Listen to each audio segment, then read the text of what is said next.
One of the worst experiences I've ever had on public transportation has been this past summer, the summer of 2017. I just graduated. A few weeks into the summer, I was helping my dad do inventory at school. Afterwards, I was gonna meet up with a couple friends who lived in the area, and we were gonna go hang out at the mall. And so my dad was like, okay, just like take the bus home. It's not a big deal. And I was like, okay. After eating lunch, I get to the bus stop, and I'm waiting for the bus, and it's about 3:30 p.m. The bus is about 10 minutes late. It's not a big deal. People are slow. Traffic is the worst. Every hour is rush hour. So I get on the bus and I'm headed downtown so that I can transfer and take another bus to downtown Seattle. And then from downtown Seattle, I take another bus and transfer to go to my house. It's a long process that should take about 2.5 to 3 hours. Ideally, I would be home by 5 o'clock or 6 o'clock. As I'm riding the bus to the first transfer station, my nose starts bleeding and I'm like, great, this is ridiculous. So I take my sweatshirt off and I use the sleeve as like a tissue. 40 minutes later, when I get to the transfer station, my nose still hasn't stopped bleeding and I was like, okay, this is a problem. I need to go to a bathroom. So I'm thinking to myself, if I miss the next bus, it's fine. There's another bus that's gonna come. I can probably just call my dad and be like, hey, I got a bloody nose. I'm gonna be late. He'd understand. So I'm in the bathroom. I'm like waiting for the transfer. I'm like checking the bus routes on my phone. After my nose stops bleeding, I go outside and I stand there and I'm like, has the bus come? Because I see the same people that got off when I got off, waiting for the same bus that I need to take to get to downtown Seattle. So I was a bit confused. So I asked someone, I'm like, hey, did the bus come yet? And they're like, no. It's been like 15 minutes since I got off the bus. 2 hours later, the bus still hasn't showed up. There's maybe 80 people waiting for the same bus when finally this bus shows up and people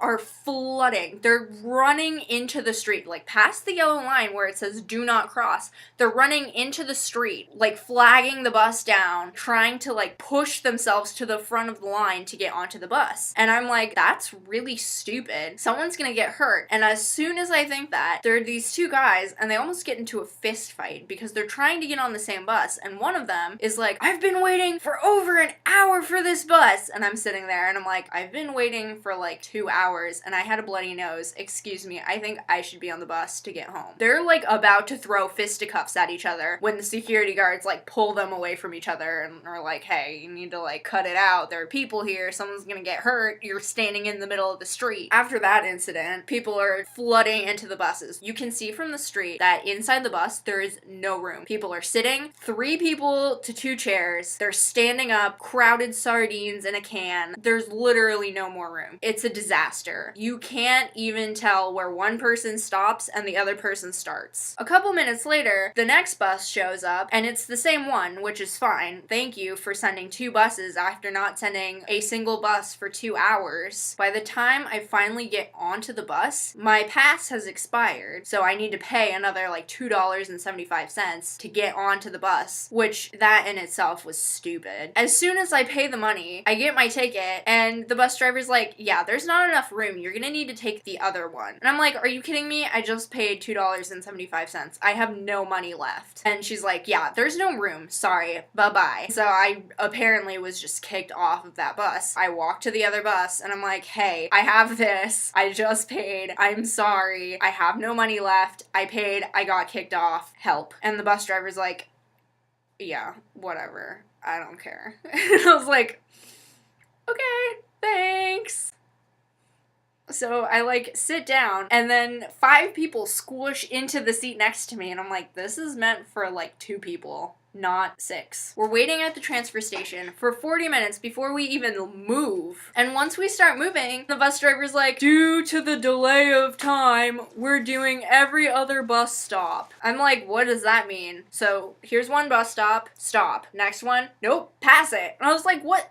Why? That's stupid. They didn't let me off at the bus stop that I needed to go to, so they went past it. I get off the bus. I'm standing in the middle of downtown Seattle. There's no way I'm gonna make it to the transfer station to get onto the bus that I need to be on to get to my house in like 30 minutes by the time the pass expires, and I have no money left. I literally have $0.00. I don't know why. I just start crying. I call my dad and I'm like, Dad, can you pick pick me up. I explain the whole story to him. As I'm explaining this, I'm crying. I'm bawling. I am in tears. My dad was really cranky that I wasn't home, which is understandable because I should have been home 2 hours before I called him. And so he's like, call your stepmom. She's on her way home from work. She can pick you up. Maybe. And so I call her and I'm still in tears. I'm sniffling on the other end. I think my nose is gonna start bleeding again. And I call her and I'm like, can you come pick me up? I'm downtown Seattle, not where I need to be. She's like, why the heck are you there? And I'm like, please, can you just come pick me up and I will explain it to you when you get here. She's like, okay, I'll be right there. 20 minutes later, she gets there, she shows up, I get in the car, and she's like, okay, Zacarra, what's going on? You were supposed to be home like 2.5 hours ago. By this time, it's like 7:45 p.m. I had stopped crying in that time, and I don't know why or for what reason, but I just let everything out. My nose started bleeding again. I was bawling, intense dry heaving, crying. And my stepmom's like, okay, it's fine. Shh, don't worry, it's okay.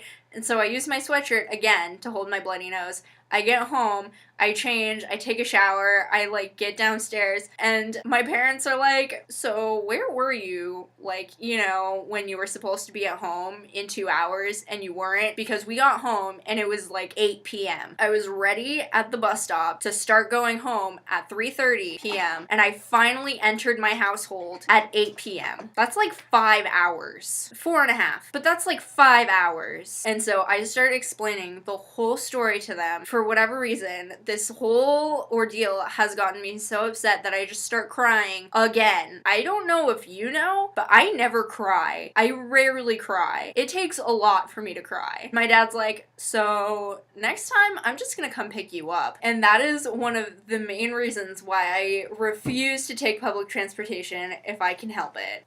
The end.